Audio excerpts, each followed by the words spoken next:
K Shinu ഇന്ന് V Muraleedharan ഇതിൽ സംശയങ്ങളുണ്ട് എന്നത് പറയുന്നുണ്ടായിരുന്നു. ഹിന്ദു ഐക്യവേദിയും സംശയങ്ങളുമായി രംഗത്ത് വന്നിട്ടുണ്ട്. അന്വേഷണം കേന്ദ്ര ഏജൻസികൾ അന്വേഷിക്കണം എന്ന ഒരു ആവശ്യം ഹിന്ദു ഐക്യവേദി മുന്നോട്ട് വെക്കുന്നു. നിങ്ങൾക്ക് ഇതിൽ സംശയമുണ്ടാക്കുന്ന കാര്യങ്ങൾ എന്തൊക്കെയാണ്?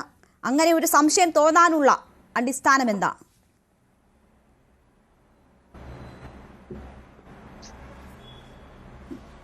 നേരത്തെ ചർച്ചയിൽ റജിസാർ സൂചിപ്പിച്ച തരത്തിൽ നമ്മുടെ നാട്ടിൽ നിരവധി തരത്തിലുള്ള വ്യായാമശാലകൾ പ്രവർത്തിക്കുന്നുണ്ട്. പരമ്പരാഗതമായിട്ട് തന്നെ കേരളത്തിൻ്റെ തനതായിട്ടുള്ള വ്യായാമ രീതിയാണ് കളരി എന്ന് പറയുന്നത്. അങ്ങനെ വലിയൊരു പാരമ്പര്യം ആയോധന രംഗത്ത് കേരളത്തിനുണ്ട്. മാത്രവുമല്ല നിരവധി വ്യായാമശാലകൾ, ജിമ്മ് പോലുള്ള, കരാട്ടെ പോലുള്ള അങ്ങനെയുള്ള നിരവധി സംവിധാനങ്ങൾ നമ്മുടെ നാട്ടിൽ പ്രവർത്തിക്കുമ്പോൾ അത്തരം സംവിധാനങ്ങൾക്കൊന്നുമില്ലാത്ത ഒരു പ്രത്യേകത ഈ ഒരു സംവിധാനത്തിന് എല്ലാവരും കാണുന്നുണ്ടെങ്കിൽ അത് സംശയിക്കപ്പെടേണ്ടതാണ്. മാത്രവുമല്ല 2012 ആരംഭിച്ചിട്ടുള്ള ഈ സംവിധാനം 10 വർഷം വളരെ പതുക്കെ പോവുകയും അതിലേക്ക് വരുന്നതിന് മുമ്പ് എന്താണ് ആ പ്രത്യേകത, മറ്റുള്ളവരിൽ നിന്നുള്ള പ്രത്യേകത എന്ന് താങ്കൾ സൂചിപ്പിച്ചത് എന്താണ്? ഇതിപ്പോൾ 20 മിനിറ്റ് മാത്രം ചെലവഴിച്ചാൽ മതി, വളരെ ഫ്രീ ആയിട്ടാണ് ഈ അഭ്യാസ മുറ അവരെ പഠിപ്പിക്കുന്നത്. അഭ്യാസ മുറയല്ല, ഈ വ്യായാമ മുറ അവരെ പഠിപ്പിക്കുന്നത്. തുറസായ സ്ഥലത്താണ്, ചെലവില്ല, വളരെ കുറച്ച് സമയം മതി. ഇതൊക്കെയാണ് ആളുകളെ ആകർഷിക്കുന്നത് എന്നതാണ് ഇതിൽ ഏർപ്പെട്ടിരിക്കുന്നവർ പറയുന്നത്. മാത്രവുമല്ല ജീവിതശൈലി രോഗങ്ങൾക്ക് വളരെ ഫലപ്രദമാണ് ഈ വ്യായാമ മുറയെന്നും അവർ പറയുന്നു. അതാണ് അവരുടെ അനുഭവം. അതാണോ താങ്കൾ സൂചിപ്പിച്ചത്?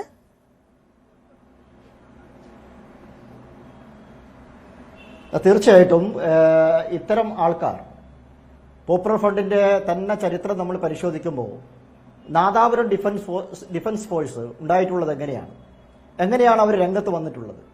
പിന്നീട് NDF ആയിട്ട് മാറിയ സമയത്ത് കുടുംബയോഗങ്ങളിലൂടെയൊക്കെയാണ് അവരുടെ പ്രവർത്തനം മെല്ലെ മെല്ലെ വ്യാപിച്ചിട്ടുള്ളത്. അതും കഴിഞ്ഞ് പോപ്പുലർ ഫണ്ട് എന്നുള്ള നിലക്ക് തന്നെ നോക്കുന്ന സമയത്ത് നിരവധിയായിട്ടുള്ള ദളിത് വിഷയങ്ങളിലും മറ്റും ഇടപെട്ടുകൊണ്ട് ഒരു ജനകീയ മുഖം കൈവരിക്കുവാനുള്ള പരിശ്രമം അവർ നടത്തിയിട്ടുണ്ട്. ഇപ്പോഴും പോപ്പുലർ ഫണ്ട് നിരോധിക്കപ്പെട്ടിട്ടും പോപ്പുലർ ഫണ്ട് ഒരു തീവ്രവാദ സംഘടനയാണ് എന്ന് പോലും അംഗീകരിക്കുന്ന നിലയില്ല നമ്മുടെ കേരളത്തിൽ. അപ്പോൾ സ്വാഭാവികമായിട്ടും പോപ്പുലർ ഫണ്ട് നിരോധിക്കപ്പെട്ട സമയത്ത് അത്തരം ആൾക്കാർക്ക് ഒരു ഇടം ആവശ്യമാണ്. അവർ പൊതുജനങ്ങളിലേക്ക് ഇറങ്ങിച്ചെല്ലാനുള്ള ഇടം ആവശ്യമാണ്. അവർ തന്നെ പറയുന്നത് നമുക്കറിയാം, കഴിഞ്ഞ ലോക്സഭാ തെരഞ്ഞെടുപ്പ് സമയത്ത് ഒരു വലിയ തരത്തിലുള്ള ഒരു ആരോപണം ഉയർന്നു. KC വേണുഗോപാൽ മത്സരിക്കുന്ന ആ ഇടത്ത് KC വേണുഗോപാലും പോപ്പുലർ ഫണ്ടിന്റെ നേതാക്കന്മാരും അത്തരം ആൾക്കാരുമായിട്ട് പോലും ചർച്ച നടത്തി എന്നുള്ളത് നമ്മൾ കണ്ടിട്ടുള്ള കാര്യമാണ്.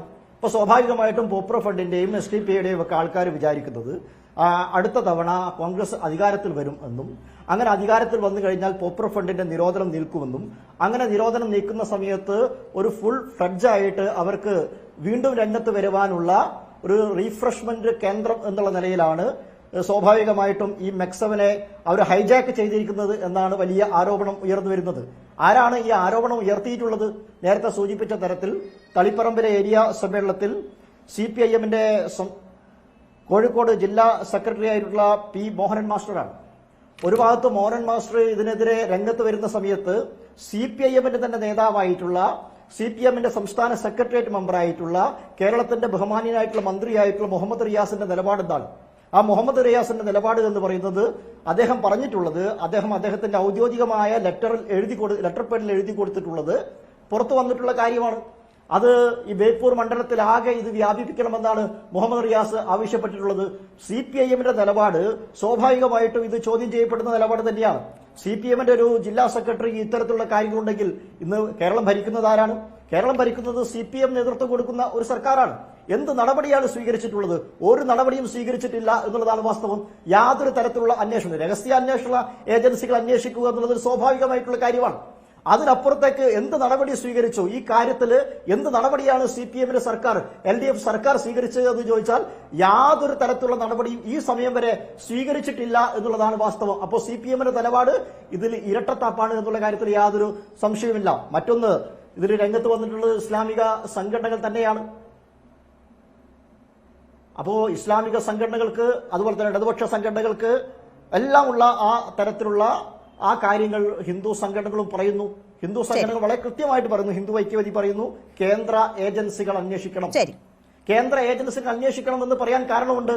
പോപ്പുലർ ഫ്രണ്ടിന്റെ നിരോധനം ഉണ്ടായ സമയത്ത് നമുക്കറിയാം, സ്വാഭാവികമായിട്ടും കേരളത്തിലെ ആൾക്കാരെ പോലും അന്വേഷണ ഏജൻസികളെ പോലും അറിയിക്കാത്ത തരത്തിൽ നടപടിയെടുക്കേണ്ട കേരളം വന്നത് മറ്റൊരു സംസ്ഥാനത്തുമല്ല, കേരളത്തിലാണ്.